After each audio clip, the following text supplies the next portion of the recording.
Hey, welcome back for another Fatz Chats podcast. I'm here with a couple of guests. I've met them down on the seafront. They're doing a lot for men's mental health. Introduce your guys. My name's Mileo. I'm the founder of DNA Brotherhood, which is a masculine group for men to kind of get back into fitness, get their heart rates up, lose those dad bods, get a bit of purpose, really. The whole point was that I lost my purpose in life and felt like I needed some fitness and some masculinity to get back to it. So that's why I started it. So Nice. My name's Jake. I've basically suffered with mental health throughout most of my 20s and my 30s, well, throughout my teenage years, really. And through just a series of swinging from one balls up to another, I've, come to learn a lot about my defects of character, my mental health, my triggers and stuff like that. And I just want to try and do my best to help men in the same situation as me. I'm not a professional, I'm not a psychiatrist, don't know any of that. The only thing I can speak of and help people with is from my own mistakes that I have made and just try and point people in the right direction. Nice. Yeah. Nice. And you're both over 30?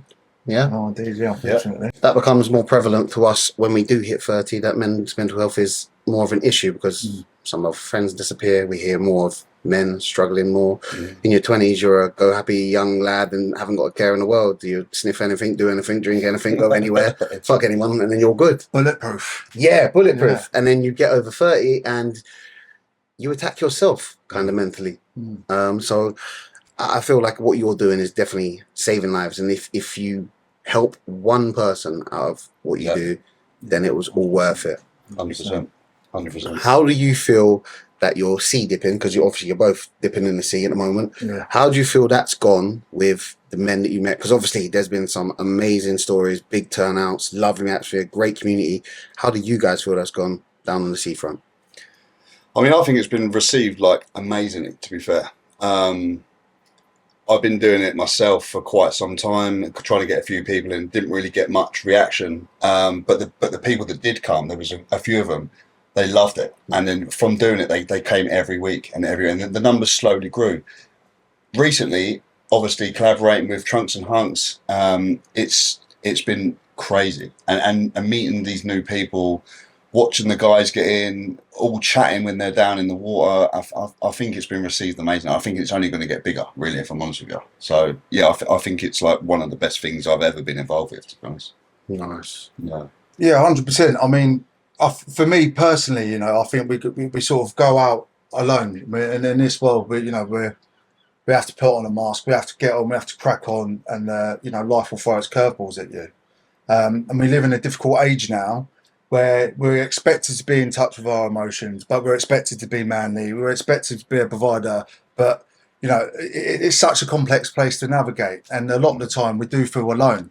Now with these sea dips, with the sort of numbers that we're getting down there at the moment, the best way for me to explain it is if we're all on marching up a mountain together and you're with a large group of people who are sort of singing and cheering and patting each other on, and it's a little bit, it makes life a lot more easier to get to the peak of where you're trying to go. There's strength in numbers, and in fellowship. There's brotherhood. Brotherhood. Yeah, exactly. And there's a real spirit that bonds us all together.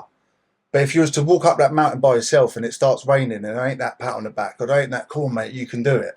And you start drifting from that crowd, the mountain is just it's easier to give up. Yeah.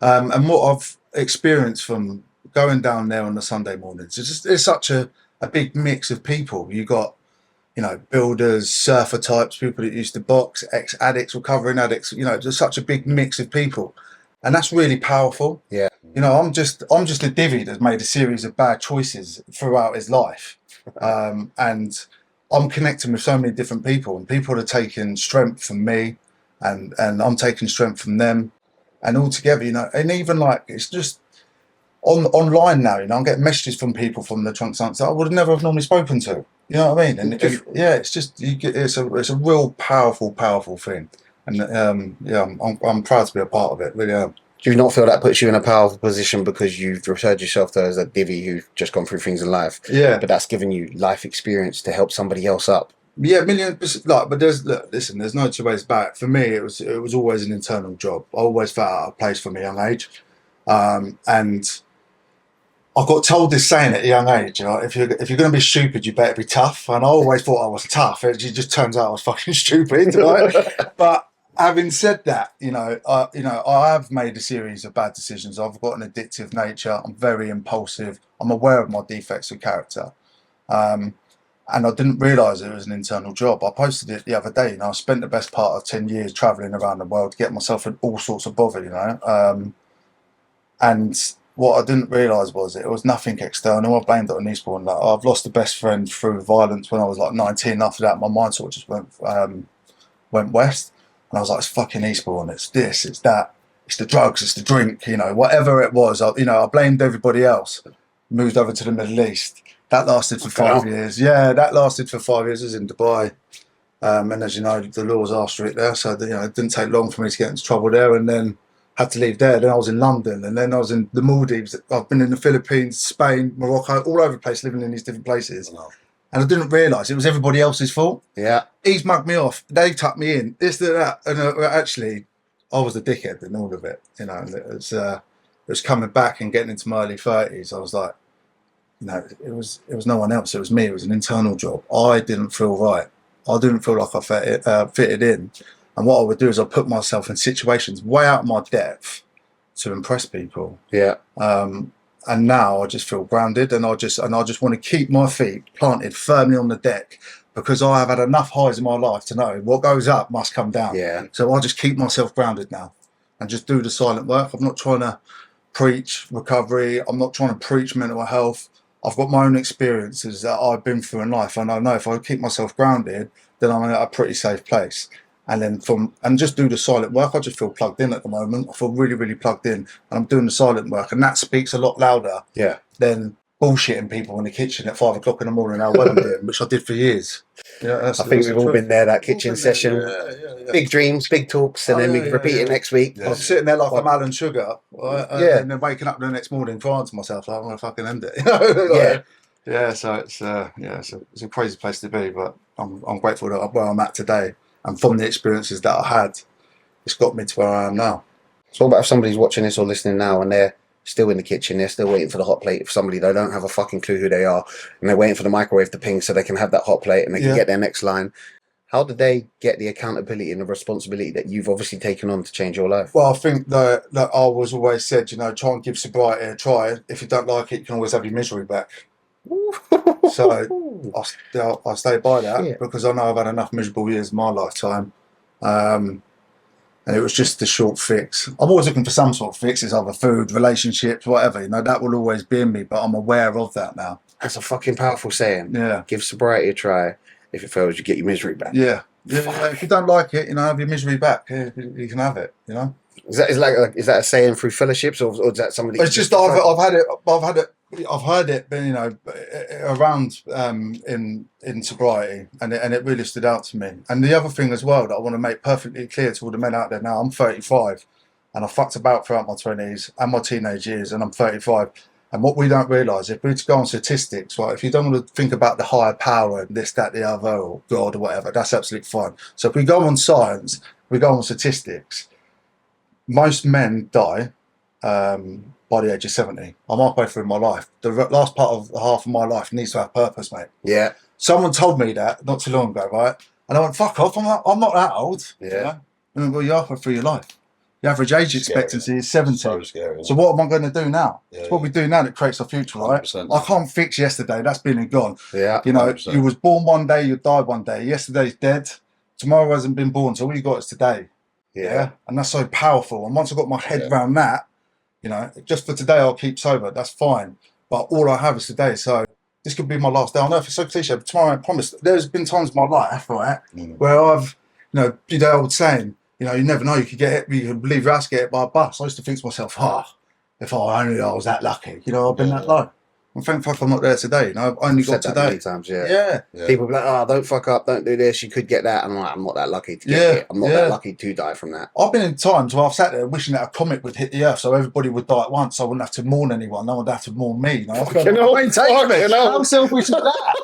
Wipe everybody full else. of self-pity. And that's Jesus. that's where my mental health took me, you know? Yeah. Full of self-pity. Not even just a suicide one, just everybody can go together. Yeah, I'll just sit there and think, that would be the easiest way possible. A big comment, I think it will all be done. But that's the level of insanity. That's where my brain will take me. If I'm not doing all the right things, the small things in my life, that's where my brain will take me. Yeah. And I have to really monitor that on a daily basis.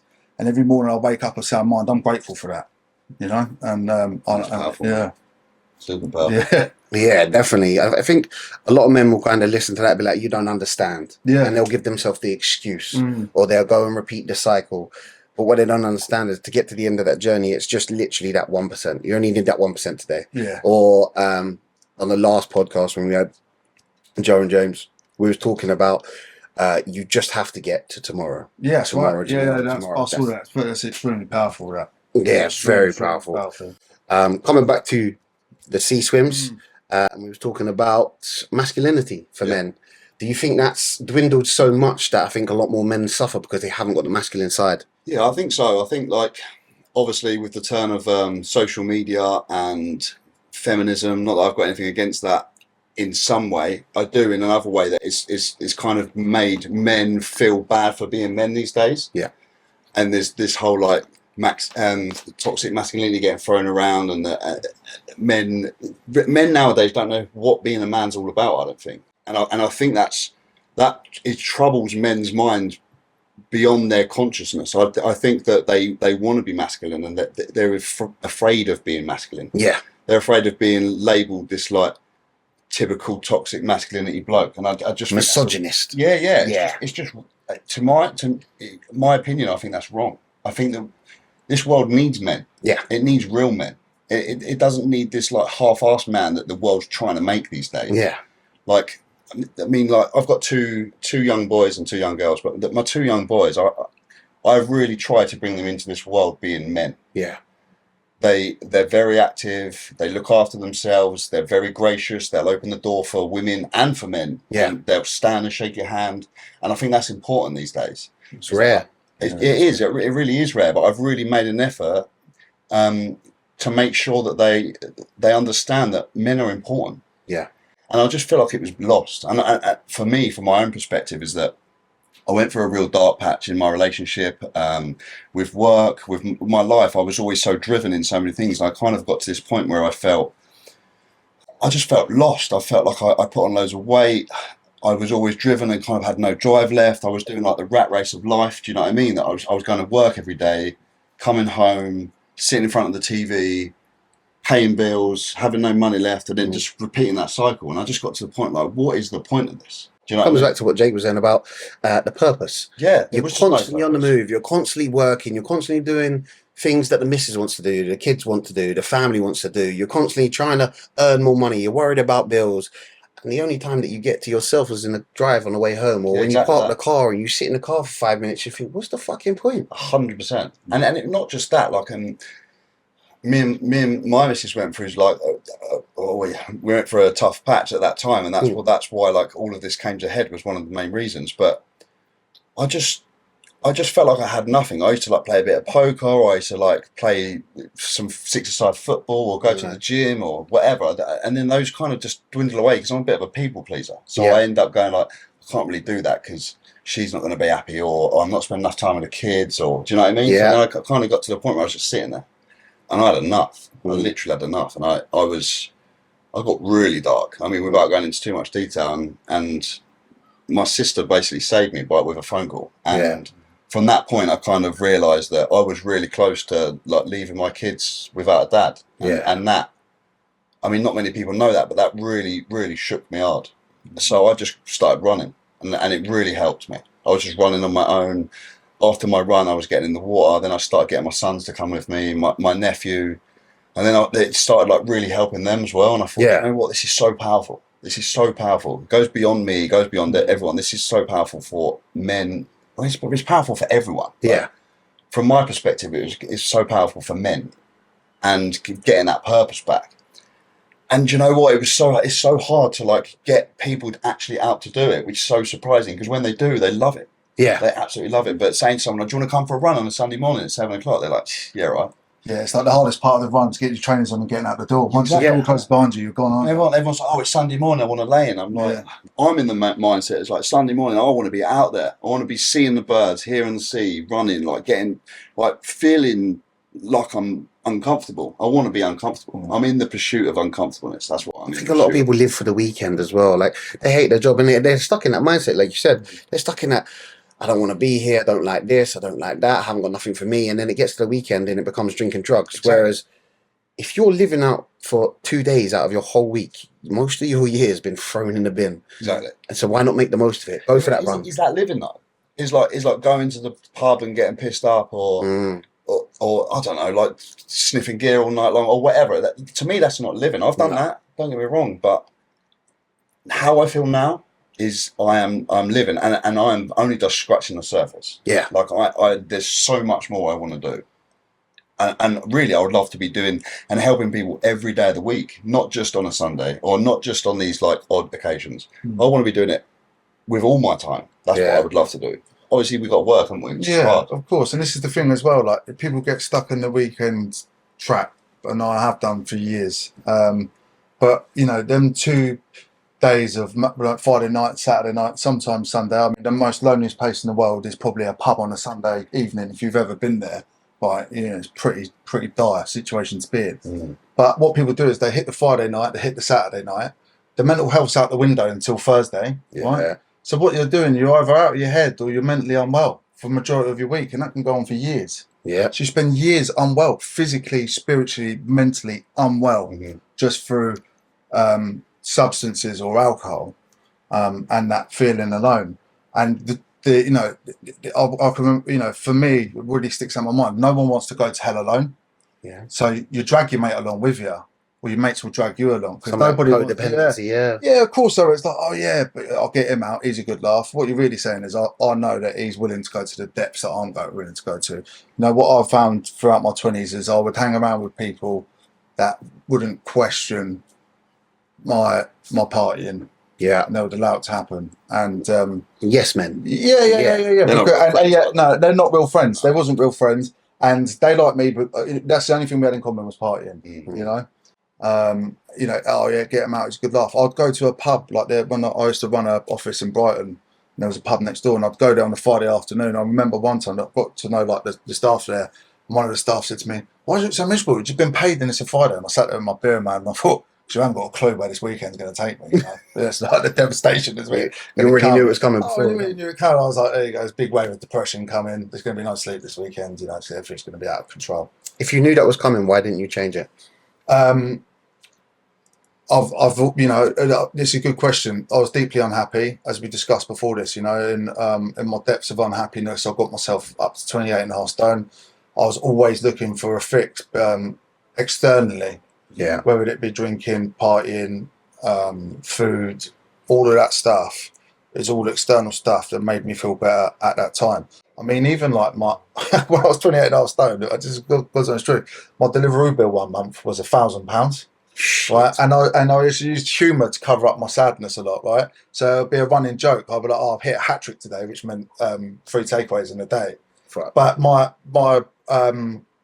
relationship around food was the same as drinking drugs, in the sense that I'd be buzzing when I'm looking through and ordering it, and then I'm sort of waiting for the food to come, looking out the curtain, where is it? When I'm eating it, I'm on a high, and then afterwards I'll sit there and think, oh, I feel like shit, why do I waste my money on that? And then full of all the shame, you know, and I was always looking externally for some fix to fix what was going on in here. Truth of the matter is, it didn't matter what I put in there, that void wasn't going to be filled up anytime soon.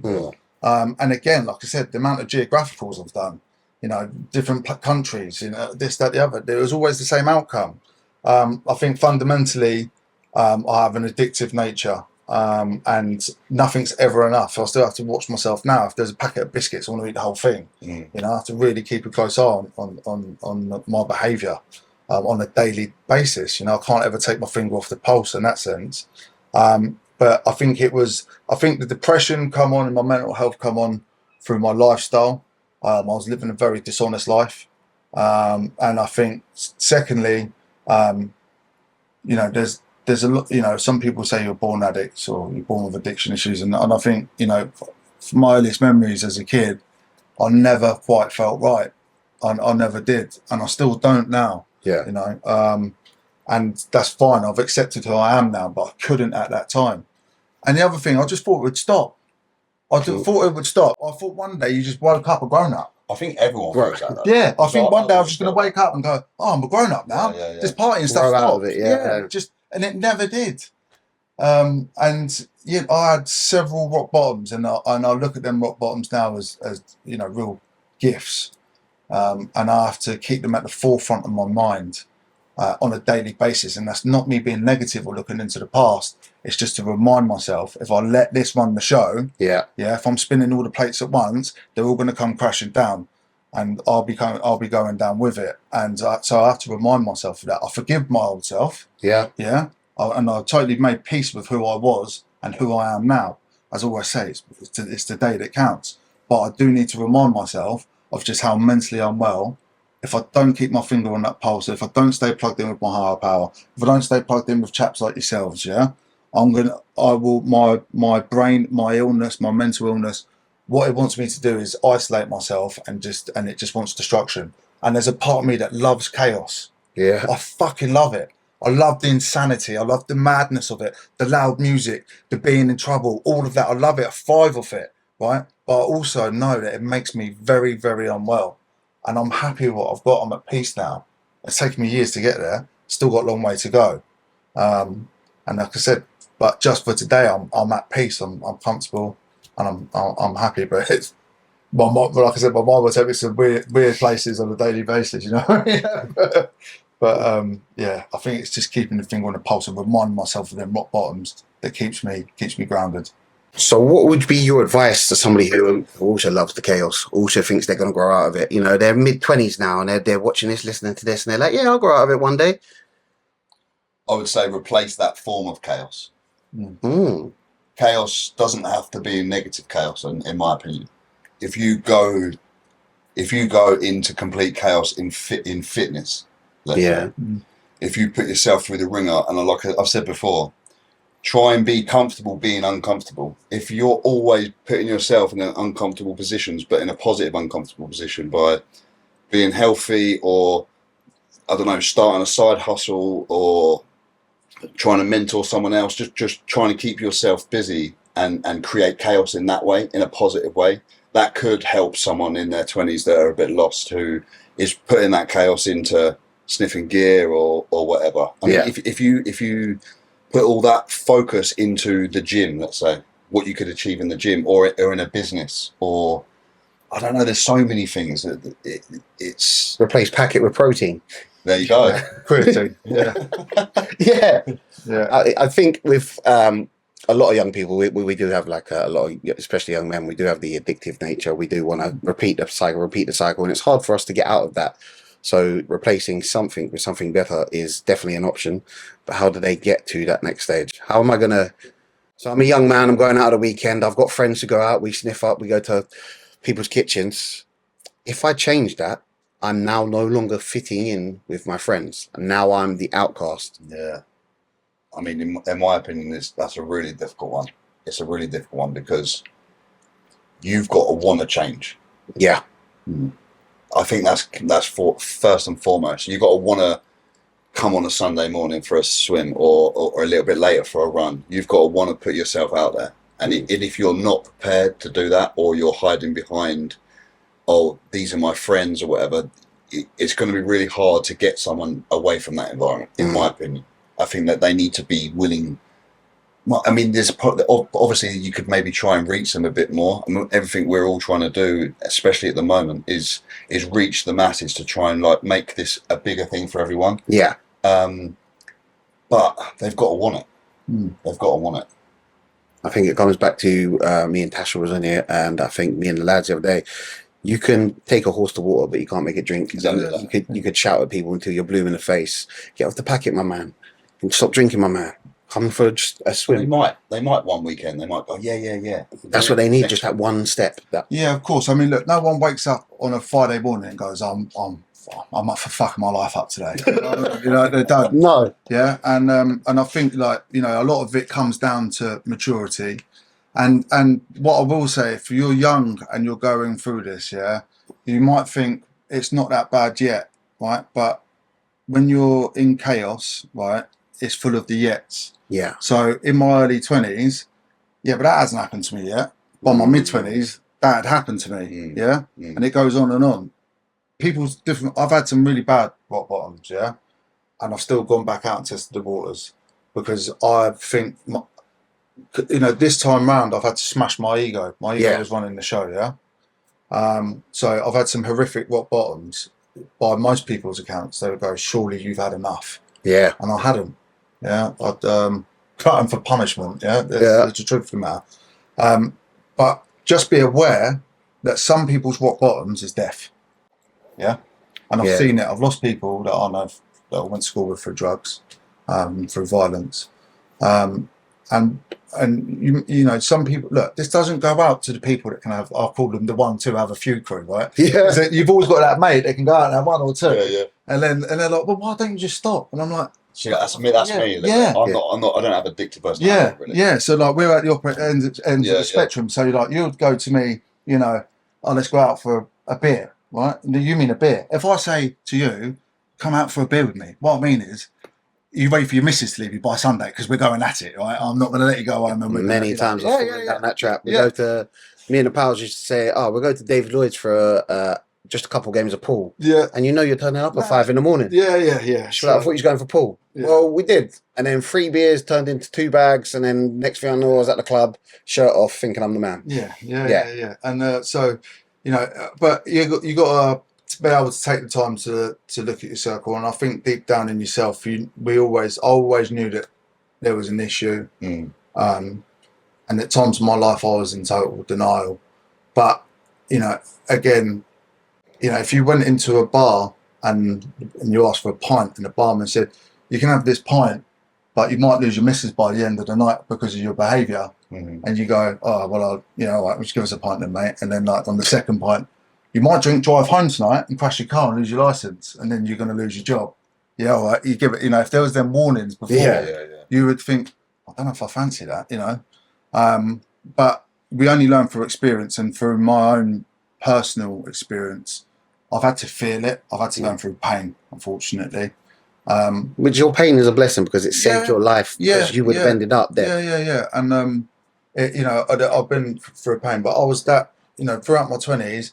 I thought I was going to be an entrepreneur, this, that, the other, every self-help book, motivational speeches, all of that, all the bollocks talking, lip service to everyone. And it was a painful place to be because it was a constant mask, but I hadn't accepted it. I just hadn't accepted it. The hard-headed have to feel it to believe it. And that was definitely the case with me. So if you're in the chaos, buckle up, my friends, because it's going to get bumpy. You know what I mean? And it's going to get bumpy, and hopefully you find your peace. But like I said, if you can go out and have a couple of drinks and go home, that's fine. This ain't going out to you. There are people out there that can do that, and more power to you. But if you're not, and if you have a drink and you can't stop, and if you're promising yourself, I'm not going to do this again, and it happens again. And is it costing you more than the drink?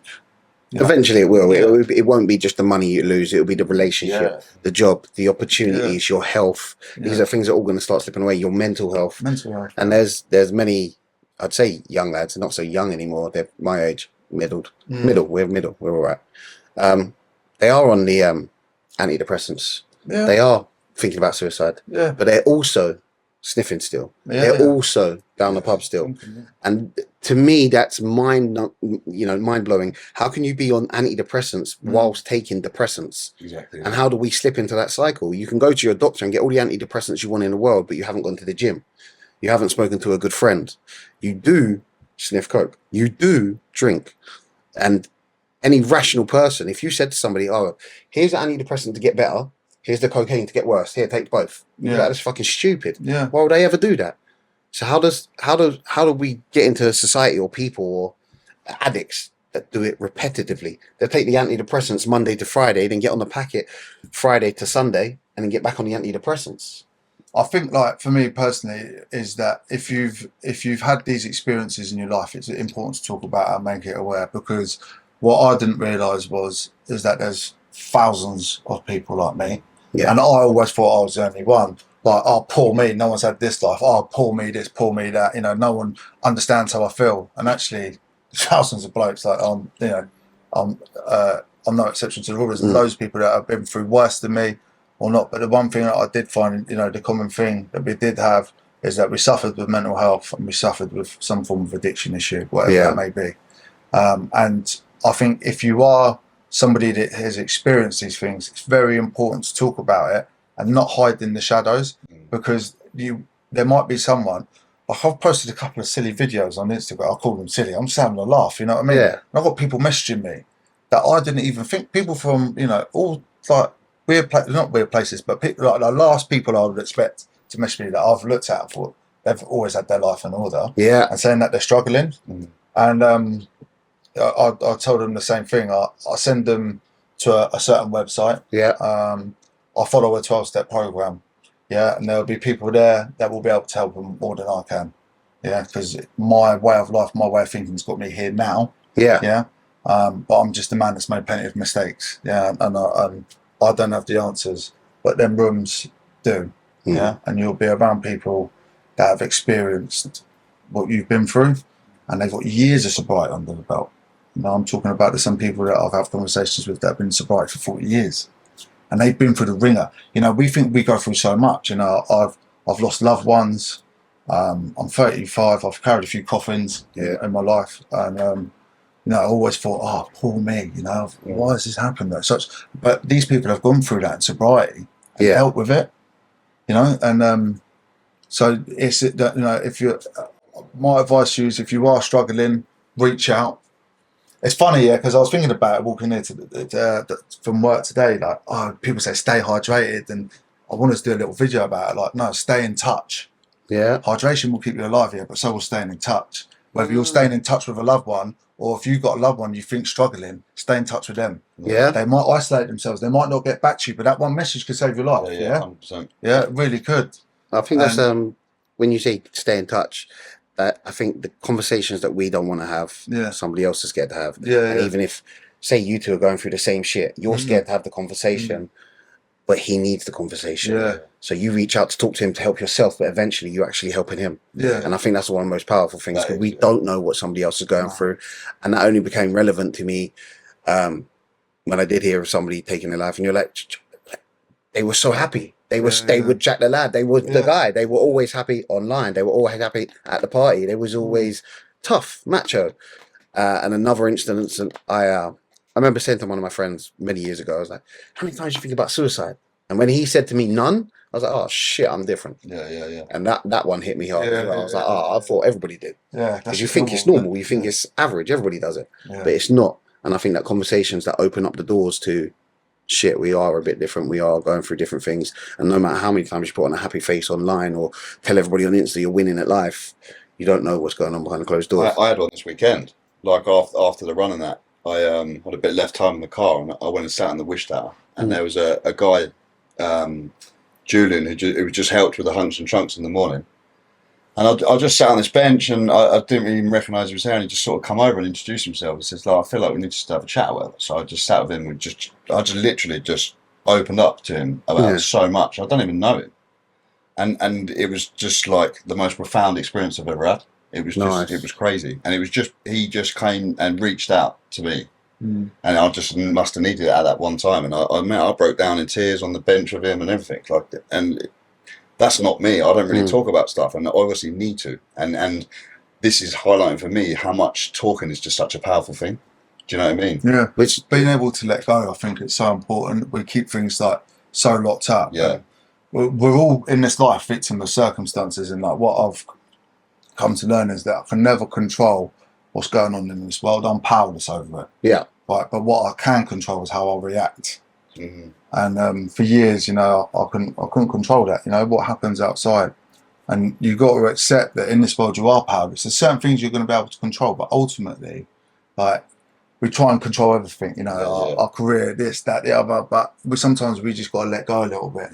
Let it do what it's got to do. Yeah, let it got to do what it's got to do. And I had to learn a real harsh lesson in this life, being powerless. And I won't mention who it was for respect for the family, but I watched someone pass away that I love dearly, and there wouldn't have been anything I wouldn't have done at that moment in time in that room to take away the pain from the family and to keep that person alive. Yeah. But ultimately, there was absolutely nothing I could do. I was powerless. It was the process of life. Yeah. And the only thing I could do was control the way I reacted to it.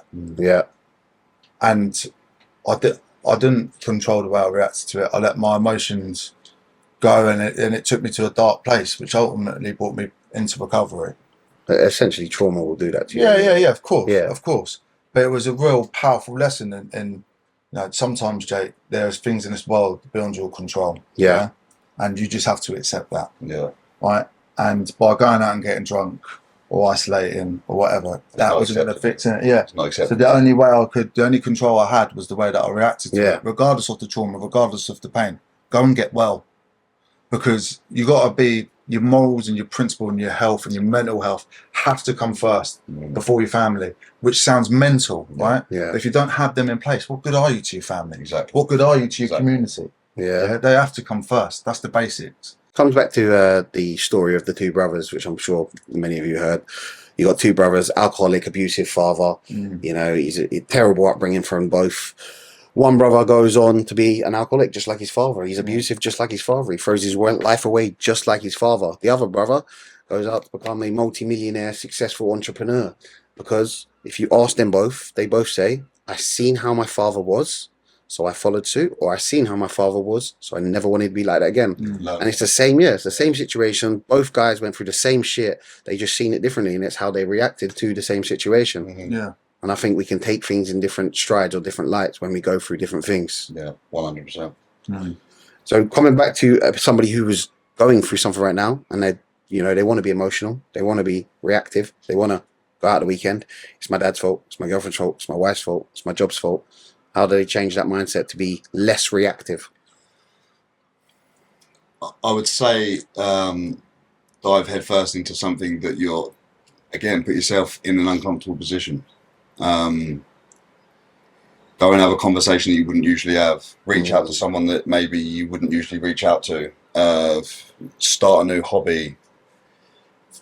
Go and have a run. Like, get out. Just take your mind off of the things that's troubling you to deal with it. I think by reaching into yourself and into your families, into your friends, have a good conversation. Just talk about it. Just put yourself in an uncomfortable position, and what I mean by that is just, if you don't usually talk, then just start talking. And then I'm here to talk about like masculinity and that.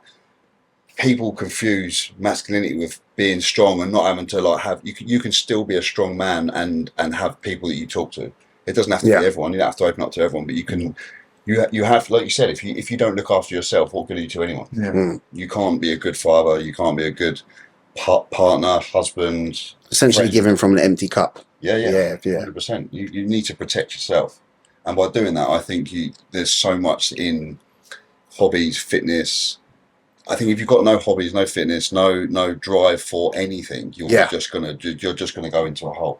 Yeah, massive. I think one of the biggest things that saved me mentally many times was the gym, being active. Picking up that book, because once you pick up that book, you can never think the same way because you've got the new knowledge. Yeah, reading's a massive one.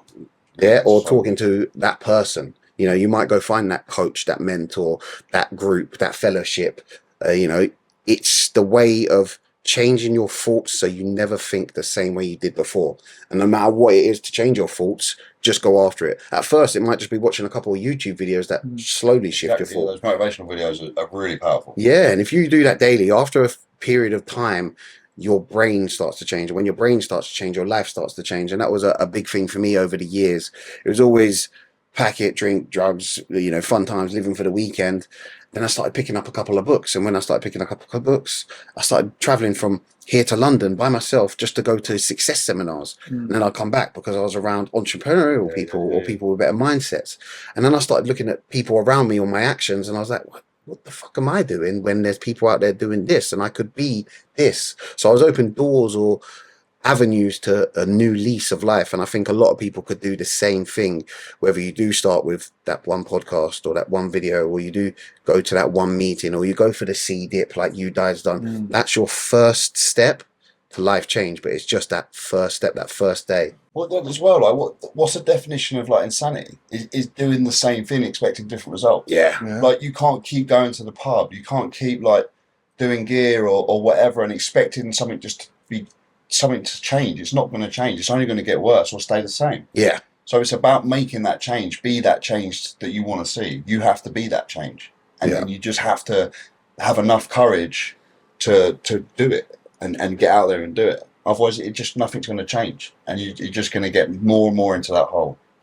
You've got to hold yourself accountable. Yeah. You know, it's no good acting masculine in a pub. Right? Yeah. If you got to brush your teeth in the morning and look at yourself in the mirror, and you know if you're being real to yourself or not. And there's no excuse if you're struggling with substances, for example, or alcohol, whatever it may be. If you know that you have an issue with that, don't blame your mum, your dad, your girlfriend, shit week at work, whatever it is. It's just excuses. You're just allowing yourself permission, and you're allowing your addictions to take over. You have to do something different. And I was told that everything I did the total opposite, and I would be like, "What are you going on about?" Like, well, because your way of thinking and your actions has got you to here. Yeah. It's got you onto your knees where your ego has to be smashed and you have to surrender. Yeah. So everything that you've done, do the opposite. Mm-hmm. And I was like, okay, I can work with that. And I had a friend of mine when I got into recovery was like, you're not getting brainwashed. I thought my brain could do with washing. You know what I mean? It needs to be makes sense. like, you know what I mean? So, and that's fine. So whatever you're doing now, you'll know how it's making you feel. So my only advice, and it's not easy, is do the total opposite. Do the total opposite. Small steps, just for today. Just get through that today. Don't, like, I used to be so bad for projecting in the future. Like, so what I'm going to do is I'm going to get sober. Then I'm going to open up a business. Then I'm going to buy HMO. And then I'm going to do this. And I'm going to do that. And the primary purpose, Jake, of you getting well is to stay sober. Yeah. Yeah. And to be calm and be present, right? But I'm letting my brain wander off. Yeah. That's what I'm talking about, keeping grounded. Keep your feet planted firmly on the ground, yeah? And just appreciate the small little things. And then that, for me, that works on a daily basis. I make sure I say my prayers in the morning. Make sure, I tell my family I love them. I stay in contact with good, healthy people. I stay in contact with my fellows. And I do the small things. I don't think about tomorrow. If it's Thursday, for example, and you're worrying about it being Friday because you might drink, don't worry about it. It's not worth worrying about. It's Friday. It might not even happen. Yeah. And if you wake up on Friday, you've had that opportunity. You're on the planet again. That's what I said the other day. Waking up with an able body is one of the most underrated blessings, isn't it? We take it for granted. We jump out of bed all pissed off, right? And our legs are working. Yeah, do you know what I mean? Turning the shower on in your home. Yeah. The water's on you and you've got electric and you're listening to your music. You're like, oh, I'm so fucking annoyed. Oh, I've got to go to work. Oh, I've got a job that's paying my bills. Poor me. I'm so pissed off. True. Fucking you've woken up. Like, there's people that I love and you love and you've loved that will not ever have that opportunity again. Yeah. They're gone. Yeah. So, it's one of the most underrated blessings. So don't worry about tomorrow. You've woken up today, you've got air in your lungs, your body's working. Right, what am I going to do today? It's the small little things that we do today that predict our future. You want a better future? Forget the past. It's fucking gone. It's gone. There's no helping that, yeah? Forgive yourself for what you've done in the past. I've had to forgive myself, and sometimes I'll be laying there in bed, and I'm a fucker for staying up late at night and just let my brain run riot. Yeah. And I'll be like squirming like, oh, you dickhead. Oh, my God. Oh, Jake. Forgive yourself, mate. That's not you. That was then and this is now. Mm-hmm. Yeah? So just concentrate on what you're doing today to get well, and that will trickle into tomorrow. Don't worry about what's happening tomorrow. One of the hardest things for men is we beat ourselves up for the past. Yeah. And our mistakes, although they don't define us for the person we are today, they kind of made us into the person we are today. Yeah. So to carry on beating yourself up when you're a changed person is kind of convicting an innocent person. Yeah. You'll never be able to be all you can be the time you keep beating yourself up for the things that you've done and learned from. Yeah. So I think that's a very powerful thing. It's part of you, isn't it? It's made you who you are. You're being disrespectful to yourself, really, aren't you? Yeah. So we've all hurt someone. We've all hurt ourselves. We've all fucked up. We've all gone down a dark tunnel. And I think that's one of the most powerful things, to accept it, learn from it, and move on from it. Yeah, and I think again, like the most powerful thing that you can do if you have hurt people in the past, if you are ashamed of the actions of your past, the best thing you can do is be the best version of yourself today. Do a little good deed and don't let anybody know about it. You know what I mean? And there's a saying from where we come from, keep your side of the street clean. What's going on in that big bad world out there? Just today, make sure you're doing the right thing. You're being accountable. You're a good member of society. You're a good father. You're a good son. You're a good brother. Be present.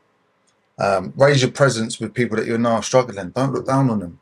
Just drop them that little message. Right, mate, just thinking of you. Nice. You know what I mean? Little things like that, dude. And I make sure I do that. And but I've had them messages when I've been really down and I've not replied to them. Yeah. But it always stands out in my mind. I had a message from someone that I'm meant to be working with on Thursday. I said, I ain't seen you for ages. Just wanted to let you know I'm really looking forward to seeing you.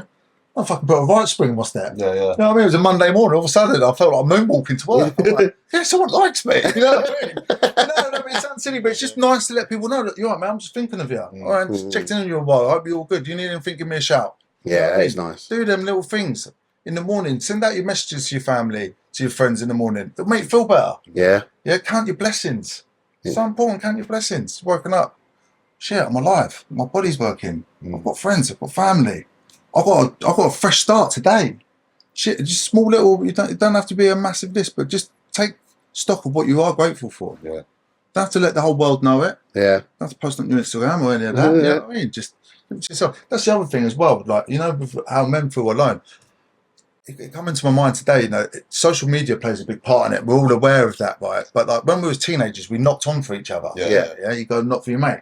Right, but I can remember being a kid and my mum's friends showing up out the blue for a cup of tea. There weren't no text messages. No, yeah. So, but now as men, the phone allows us to ask that ourselves. So it's like, do you want to come for a sea dip?